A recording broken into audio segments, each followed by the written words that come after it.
Have you ever met someone who acts like they're just a little too proud of where they're from?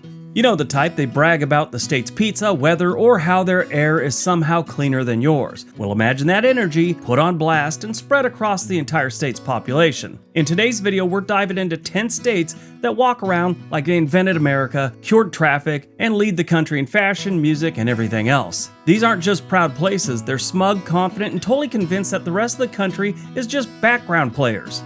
And they're the star. From tech bros in Washington to deep dish disciples in Illinois, and yes, even New Jersey Turnpike warriors, they're all on here. These are the states that think they're the main character in the United States. So that's what we're looking at today. Got it? Get it? Good. Let's take a look.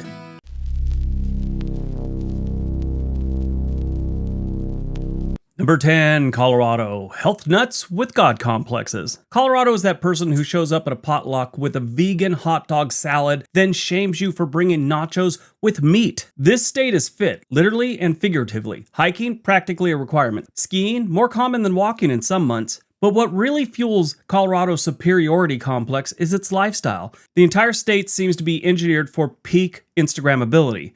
Red Rock Amphitheater, lakes so blue it looks like there's a Snapchat filter on them, and people who somehow look like they're part-time REI models. And when they're not out exploring the wilderness, they're brewing craft beer with pine needles and self-satisfaction. Ask someone from Colorado where they're from and brace yourself. You're about to get a 10-minute lecture about high-altitude living, sustainability, and why your air quality is a tragedy. Don't get me wrong, Colorado is a beautiful state, but this is one of those top states where they just think they're amazing and everyone that's moving there is ruining it for the locals. And in most cases, they're not really locals, they've just happened to live there the last 8 or 9 years. If you ask someone from Colorado why they like living in Colorado, they will talk to you like you're an idiot. You don't know? That type attitude. This is the greatest state ever. Everything's perfect. Or the other Colorado people that have money act like if you have to ask, you can't afford it. Type attitude. It's horrible. Kyle said, you don't need a video to tell people this. Everyone knows. Colorado thinks it's better than everywhere else.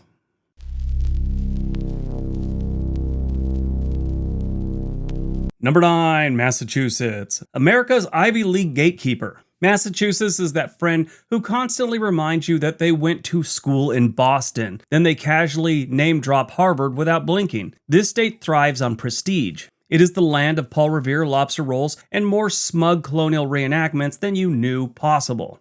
Honestly, talk to anyone that went to any university in Massachusetts, then they'll ask where you're from, and then they say things like, oh, well, state schools can be good too. If you dare mention that you graduated from someplace like Oregon State, Iowa State, Florida State, they talk to you like you graduated from night school. Now this is especially true in the Boston area. They've mastered the art of intellectual superiority. People there treat Dunkin' Donuts like a sacred institution and the Boston Red Sox like a personal religion. They challenge your sports loyalty, question your grasp of American history, and still expect you to thank them for the privilege of the conversation. You know their smugness is bad when it inspires a Oscar award-winning movie, Good Will Hunting. I saw an interview where Ben Affleck and Matt Damon were talking about how the smugness of the Harvard types was the inspiration for Good Will Hunting. And let's not forget the accent, a linguist weapon that turns even basic statements into declarations of war. Say you don't like Tom Brady, and suddenly you're being excommunicated from the whole entire region.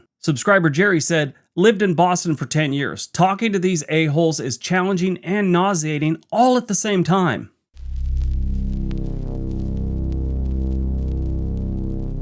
Number 8, Texas. Big hair, big egos, and bigger opinions. If Texas had a personality type, it would be unshakable confidence with a dash of cowboy boots. This state doesn't believe it's better than everyone else, it knows it. And it has barbecue, oil money, and an independent spirit the size of a Ford F-350 to back it up. Texas is one of the few states where people casually mention seceding from the Union, like it's just a Sunday cookout idea. And don't even think about talking down to a Texan. They'll list 20 reasons why their state could operate as a sovereign nation, complete with its own power grid and Whataburger diplomacy. And yes, they do think their version of freedom is better than yours. More guns, less regulations, and more miles of flat land to yell, "America!" into the horizon. Subscriber Ella said, these people are insufferable. The whole Texas is the greatest thing gets old fast. And I'm from here.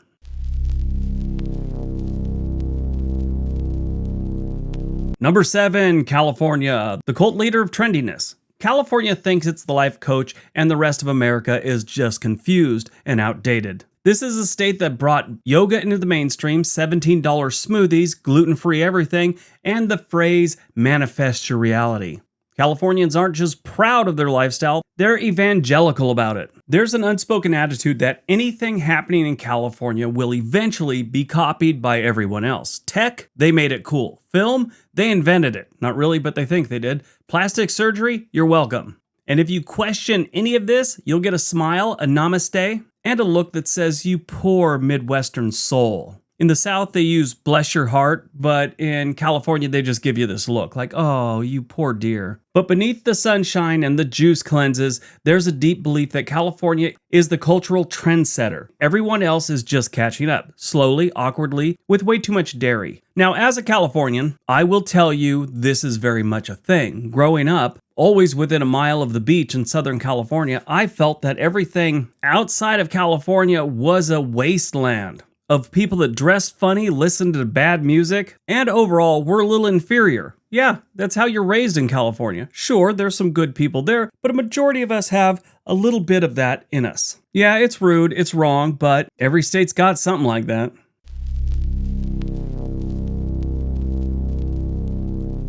Number 6, New Jersey. We're not New York, we're better. New Jersey is the loud cousin at a family reunion who insists they're not yelling. That's just how they talk. If you think New Jersey has an inferiority complex, you've got it backwards. New Jersey has a superiority complex with a side of road rage and a Taylor ham sandwich. Let's be clear, people from Jersey believe they do everything better. Better pizza than New York, better beaches than anywhere, better attitude, better drivers, allegedly, better everything. They even think their bad things are better, like having the most aggressive drivers per capita is a point of pride to these people. If you tell them they lead the country in road rage incidents, they start high-fiving each other. And don't get them started on the whole armpit of America thing. That insult stopped hurting around 1993. They'll tell you they have Bruce Springsteen, The Sopranos, and Wah Wah. And then they'll say something like, what do you have? Nothing. Sit down. New Jerseyans also carry a chip on their shoulder the size of the Meadowlands, especially when dealing with outsiders who confuse the Turnpike with the Parkway, or dare say New Jersey, in their presence. The state practically runs on spite, sarcasm, and tolls, and somehow that's part of its charm. Gino said, we can be obnoxious because we don't care what you think. It's sort of liberating.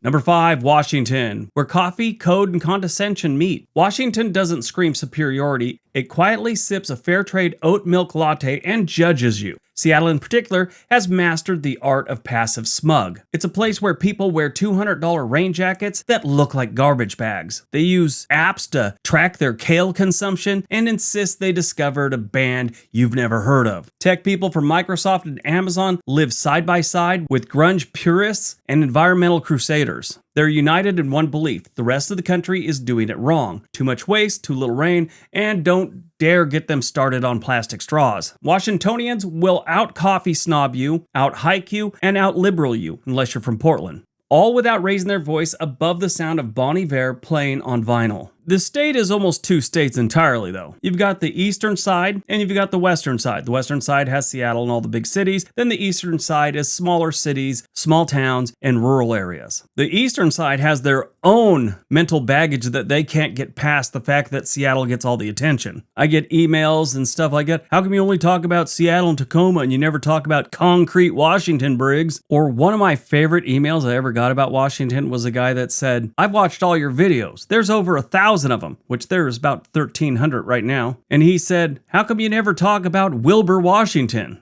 Not once, not even a mention. There's your mention. Subscriber Natalie simply said, Seattle is better. Sorry, not sorry.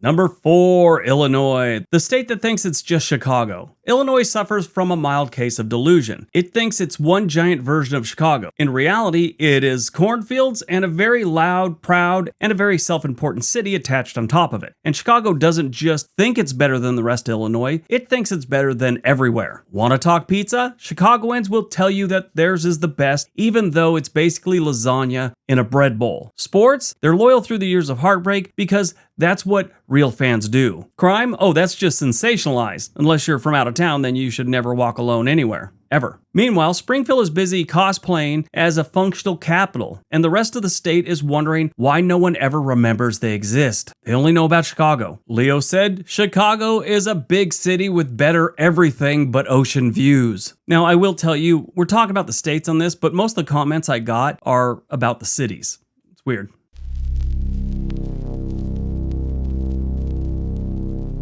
Number 3, Florida. The unhinged confidence of a state with nothing to lose. Florida is the state equivalent to a shirtless guy with a pet snake yelling, "I'm not crazy, you're crazy," from a rooftop during a thunderstorm. Just beneath the chaos lies a surprising belief that Florida is winning everything. Ask a Floridian and they'll tell you that their beaches are better, their taxes are lower, and their lifestyle is freer. They'll also tell you that the humidity isn't as bad and hurricanes are just summer fun with wind. Florida's confidence comes from being a retirement playground, a theme park mecca, and political background all rolled up into one. It's messy, it's weird, but somehow it always ends up on top, even if it's just in weird headlines. Now, Florida, in my opinion, I want to say, personally, I feel New Jersey is probably the most confident of who they are. Texas or New Jersey, that's my opinion. But Florida's right up there with them. Oh my God, these people, they don't want you to move there, but they'll tell you how nice it is, and that's why everyone wants to move there. Everything's perfect in Florida, according to these people. Kay said, you could have those calmy beaches in California. Enjoy being stupid and lazy. I love when people say something like stupid and they misspell the word stupid, but she forgot the I.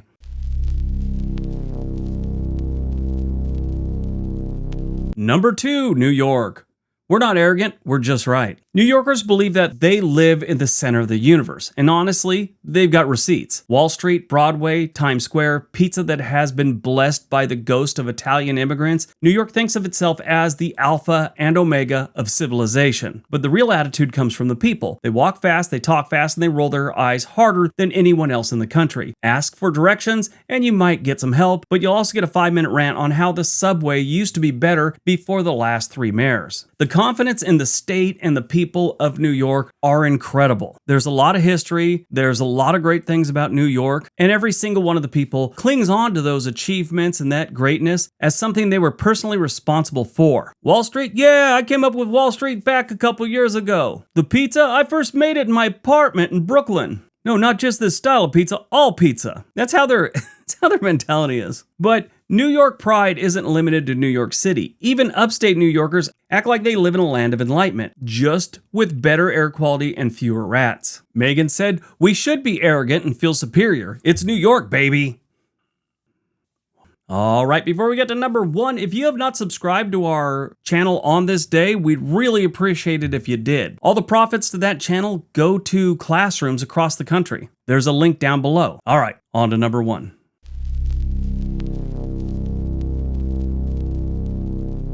And number 1, Oregon. Hipster utopia with a side of superiority. Okay, so this one is 100% true. I've now lived in Oregon for almost 16 years. And the people here think that they have figured out life. So they're topping the list. The king of quiet condescension. Portland alone radiates so much smugness, it could power a small town. Here, everything is locally sourced, cruelty-free, upcycled, and composted, including the attitude. People in Oregon believe that they've cracked the code on how to live. Avoid chains, embrace flannel, and make your own kombucha. And don't even think about asking for a plastic bag unless you want to be publicly shamed by a 19-year-old barista wearing ironic suspenders. Oregonians don't shout, they sigh loudly, especially when you admit you still shop at Walmart. If you talk to a true Oregonian, especially someone in Portland, they'll tell you how great the city is, unless they're a little bit older. The younger people talk about how great the city is, and they, kind of gloss over all the homelessness and crazy people wandering the streets of Portland. If you talk to someone from Bend, they're straight up a-holes when it comes to their superiority complex. They've got it all figured out,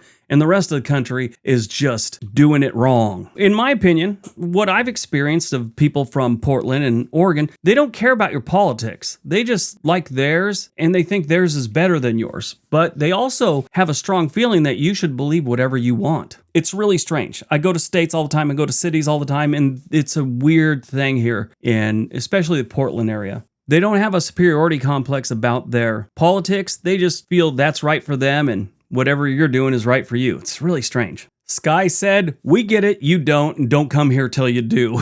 Not sure what that meant, but I really liked it. So the final verdict is, by the end of the day, every state thinks it's got something special. But these 10, they take the pride to a whole new level. Whether it's through historical legacy, modern trends, or just unfiltered chaos, these places act like they're running the show, and the rest of us are just extras. Alright, that's today's video. Hope you guys enjoyed it. If you did, give the video a big thumbs up. Have a great day. Be nice to each other.